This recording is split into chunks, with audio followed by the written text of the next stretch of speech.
June 3rd, 2021, and it's our daily offering of a little bit of Torah and some prayers for peace.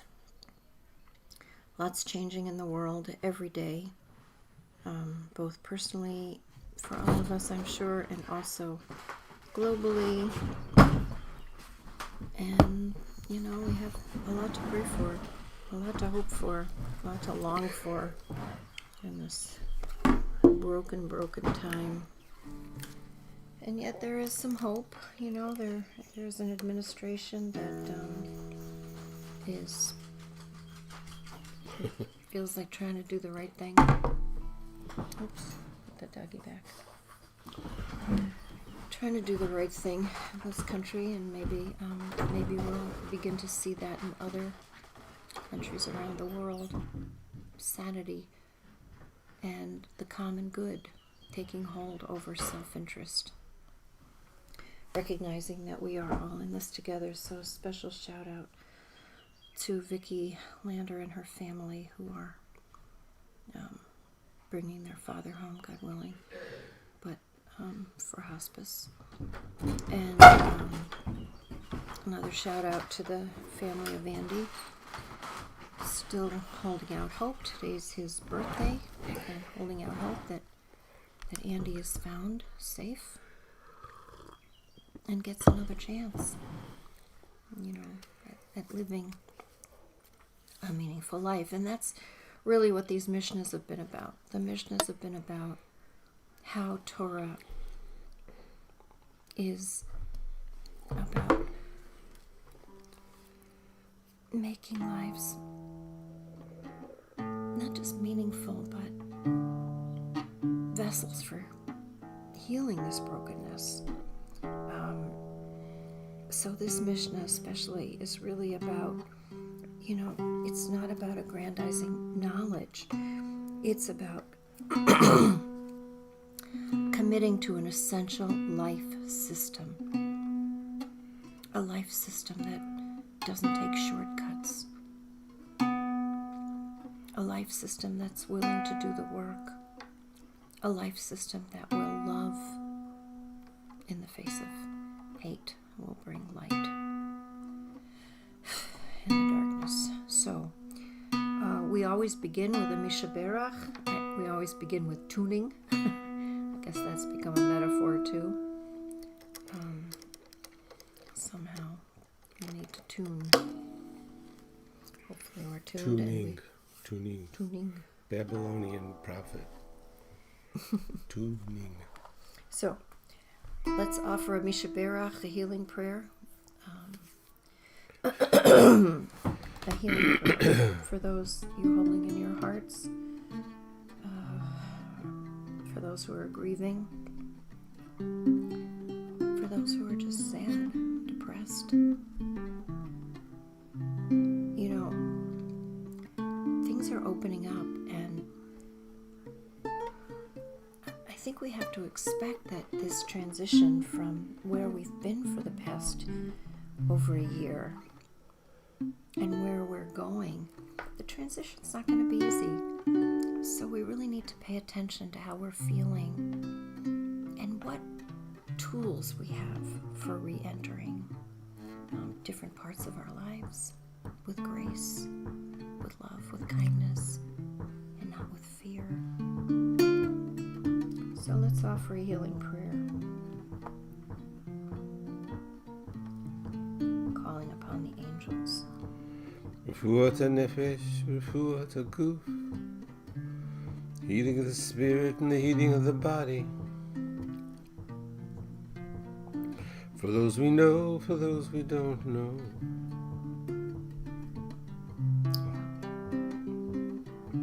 On my right, the angel Michael. On my left, the angel Gabriel.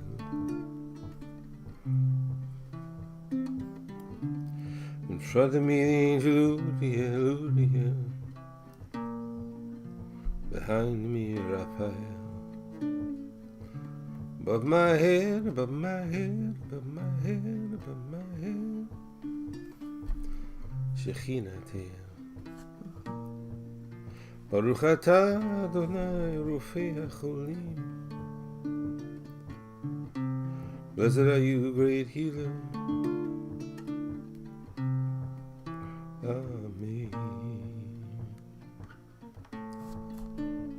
Amen.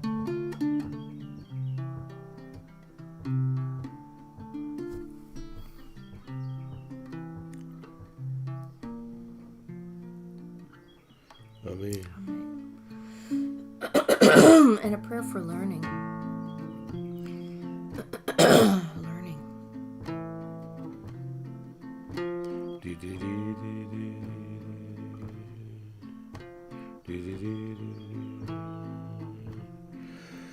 ערב נא אדוני אלוהינו את דברי תורתך בפינו ובפי עמך בית ישראל.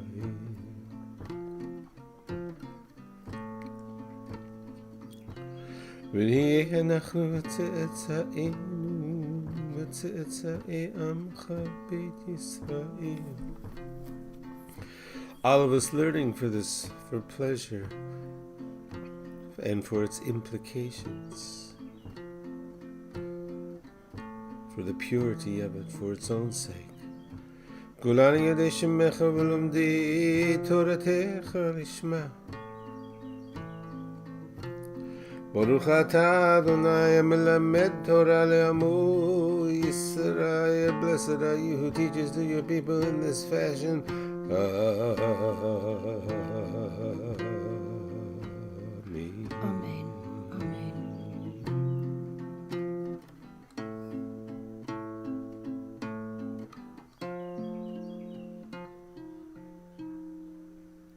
Amen.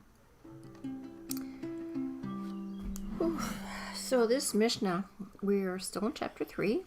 We are up to Mishnah 11. And this one in the name of Rabbi Chanina, the son of Dosa, who says, now this Mishnah could be a little confusing because what it says on the surface is one in whom the fear of sin comes before wisdom, that person's wisdom endures. Now, you know, that on the surface, that doesn't sound right. You know, the fear of sin should come before wisdom? Why should fear, right? But it's yira, not pachad. You know, it's the awe. It's the awe of human nature, I think. The fact that we have this yetzer hara and yetzer hatov, you know, this good inclination and this not so good inclination. And as we've been saying, as we've been studying these Mishnahs that really tell us that Torah isn't just about, you know, learning abstract things. Torah is a fitness course for the soul. Torah is about learning things that help you live.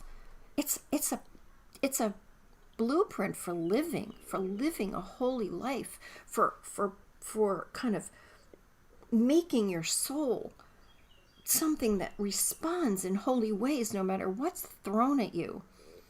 And you know, it's hard when you're tired, when you're scared, when you're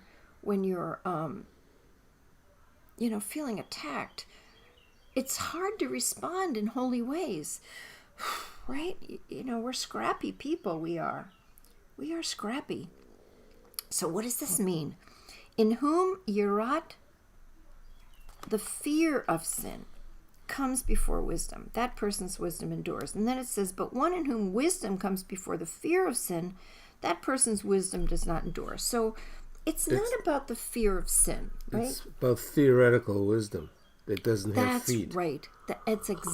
I think that's exactly what this is saying. You think you know Wisdom something. Wisdom is seen as a value and of itself, you know, is disconnected from life. If it's disconnected from, exactly what you said. When it's disconnected from life, from living, when it's not connected to the fear of, oh my God, will I do the wrong thing? Then it's not learning. It's not the right kind of Torah. I think you said it in a sentence. You know, Chanina was known as a healer. No surprise. And No even surprise. there's a story in the Talmud where he affected a healing from a distance even. Wow. You know why? Because he understood that he could sin. The humility of knowing that as human beings we can sin, and not letting, no matter how much learning we have, not letting it give us big shotitis to think that we are immune to sin. None of us is immune to sin. And if it's not the fear of sinning and doing the wrong thing and hurting things instead of helping things and healing, then definitely our wisdom, our learning is not going to endure. Yeah. That's a good one, I think. He lived near Tzipori. Oh, I almost dug there, remember? But I was pregnant with Adina and they told me not to go. I don't know. I wish we had And gone. he was around for Would have the been a fall of the different life. temple. Tzipori is where they found that beautiful mosaic called the Jewish Mona Lisa, at Tzipori. It's a beautiful mosaic. And there's a book that was written that speaks about the woman whose face was used for that mosaic. It's a novel, but I thought it was really good. I can't remember the name of it right now. It's sitting in the front hall. I have to give it back. Oh, yeah. Anyway, it's good to imagine, to remember that, the land of Israel, Palestine, that land is a text. Yeah. It is a text itself. It is a text that teaches us. That's why I wanted the zodiac on the floor of CRC, to build in to the land, to the very fabric of our of what we experience, the floors we walk on. Teaching, Torah teaching, transformational teaching that reminds us that we're all capable of sin, keeps us humble. Yes. So, yeah. Got a prayer for peace? Pardon me. Here's our prayer for peace.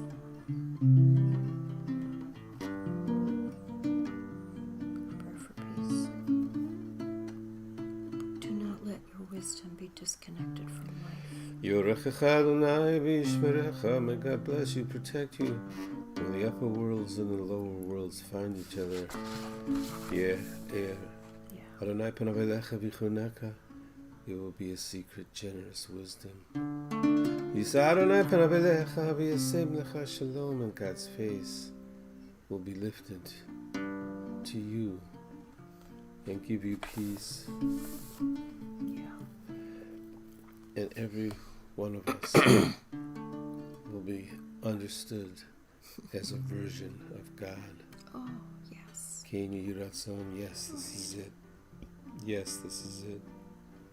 Right, that's what learning is supposed to do. Let every one of us be a version of God. Nice. Amen. I think that's it for today. That's the teaching. Let your learning have feet. Let it remind you that we are capable of sinning. And let each of us be a blessing today as a version of God. Thanks for joining us on this third day of June 2021 as we are nearing the end of the month of Sivan. God bless. Bless our parent, our president, our vice president, our new mayor, and all their noble retinue. Amen. Today is Thursday, so tomorrow we'll be back to wish everyone a Shabbat Shalom, to learn a little bit more, and certainly to pray for peace.